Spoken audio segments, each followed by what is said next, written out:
Hello दोस्तों, आज लेकर आ गई हूँ मैं छत्तीसगढ़ के बहुत महत्वपूर्ण प्रश्न जो आपके आगामी परीक्षाओं के लिए बहुत ज़्यादा हेल्पफुल होगा।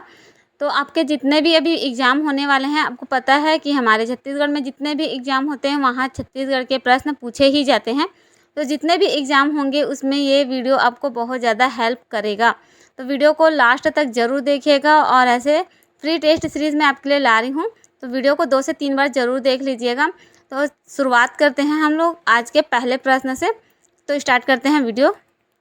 हमारा पहला प्रश्न है, कलचुरी राज्य के प्रमुख सेनापति कौन थे? तो कलचुरी वंश के जो प्रमुख सेनापति थे वो कौन थे पूछा जा रहा है। Option A Takht Singh, option B Jagatpal Dev, option C Baldev Singh और ऑप्शन डी जगदेव। तो यहाँ पे जो 4 ऑप्शन दिया है उसमें से कलचुरी राज्य के जो प्रमुख सेनापति थे वो कौन थे? जगतपाल देव, है ना। तो ऑप्शन बी हमारे यहाँ पे बिल्कुल सही हो जाएगा। इसका ऑप्शन बी जगतपाल देव हो जाएगा। हमारा अगला प्रश्न है, कलचुरी कालीन शासन व्यवस्था में स्थानीय कामकाज के संचालन हेतु नगरों और गांव में कौन सी संस्था होती थी? तो कलचुरी कालीन शासन व्यवस्था का ये प्रश्न है। तो इसका ऑप्शन ए है पंचधर्म, ऑप्शन बी है पंचकुल, ऑप्शन सी है ग्रामकुल और ऑप्शन डी है पंचसभा। तो यहाँ पे जो हमारा ऑप्शन बी है बिल्कुल सही हो जाएगा, पंचकुल। तो सही उत्तर क्या हो जाएगा? पंचकुल। अगला प्रश्न देखते हैं, दुर्ग दांडी का प्रसिद्ध किसान आंदोलन का नेतृत्व किसने किया था? तो दुर्ग दांडी का जो किसान आंदोलन होता उनके जो प्रमुख नेतृत्वकर्ता थे उनका ही नाम पूछा जा रहा है। Option A E Raghavendra Rao, option B Narsingh Prasad Agrawal, option C Pandit Ravishankar Shukla और ऑप्शन डी घनश्याम सिंह गुप्त। तो जो दुर्ग दांडी के किसान आंदोलन हुए थे वहाँ के नेतृत्व किसने किया था? नरसिंह प्रसाद अग्रवाल जी ने किया था। तो ऑप्शन बी हमारा यहाँ पे बिल्कुल सही हो जाएगा। अगला प्रश्न देख लेते हैं, राजनांदगांव रियासत में किस वंश का शासन था? तो राजनांदगांव की रियासत में किस वंश का शासन था? Option A Maurya, option B Bairagi Naresh, option C Somvansh, option D Kalachuri वंश। तो यहाँ पे हमारा सही उत्तर हो जाएगा बैरागी नरेश। तो राजनांदगांव रियासत में बैरागी नरेश का शासन था। तो ऑप्शन बी हमारा यहाँ पे बिल्कुल सही हो जाएगा। प्रश्नों को आप अच्छे से पढ़िएगा, ऑप्शन देखिएगा और अच्छे से इसे 2 से 3 बार देख लीजिएगा। अगला प्रश्न देख लेते हैं, रतनपुर के किस शासन को मुगल सम्राट जहांगीर की हाजिरी में 8 वर्षों तक रहना पड़ा था? तो रतनपुर के किस शासक को मुगल सम्राट के हाजिरी में 8 वर्षों तक रहना पड़ा था?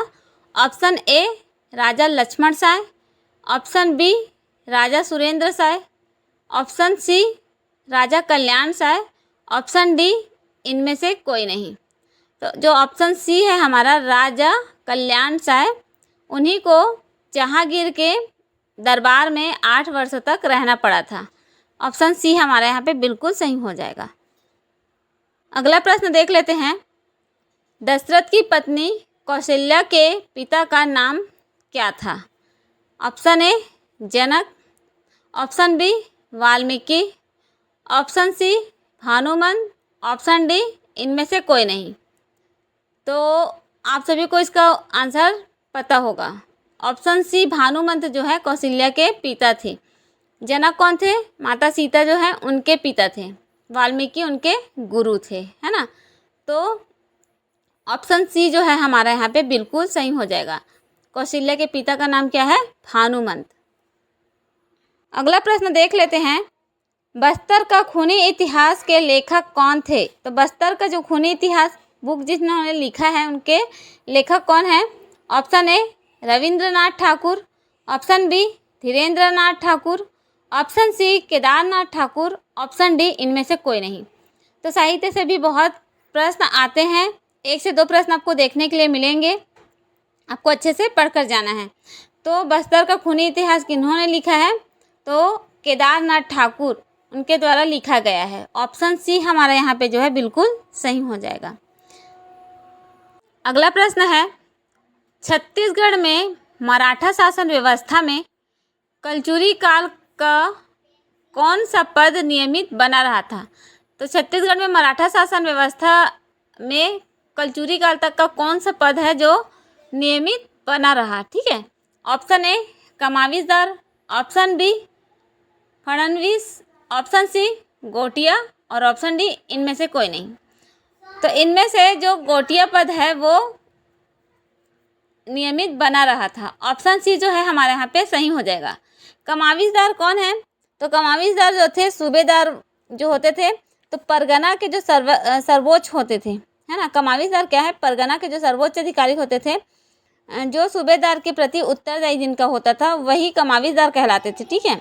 गोटिया एक ग्रामीण स्तर का जो सर्वोच्च पद होता था, ग्रामीण स्तर पर शासन व्यवस्था देखते थे, है ना। तो वही कौन है? गोटिया है। इस प्रकार से फडणवीस एक बच गया, ऑप्शन बी वो क्या है? तो आय व्यय ये सारी चीज़ें देखते थे कौन? फडणवीस।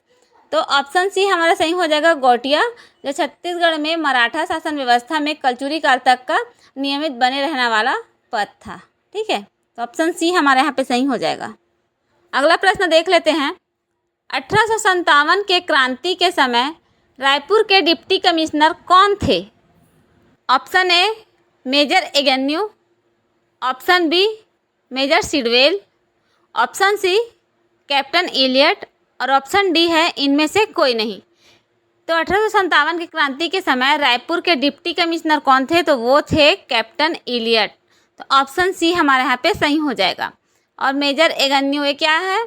इन्होंने राजधानी परिवर्तन किया था। इसके लिए भी प्रश्न बहुत पूछा जाता है, तो इस प्रकार से आपको अच्छे से याद रखना है। तो ऑप्शन सी हमारा यहाँ पे सही हो जाएगा। अगला प्रश्न है, भूमकाल विद्रोह के नेता थे। तो भूमकाल विद्रोह हुआ था, उनके नेता कौन थे? Option A Hanuman Singh, option B Gundadhur, option C Pal Singh, option D इनमें से कोई नहीं। तो आप सभी को पता होगा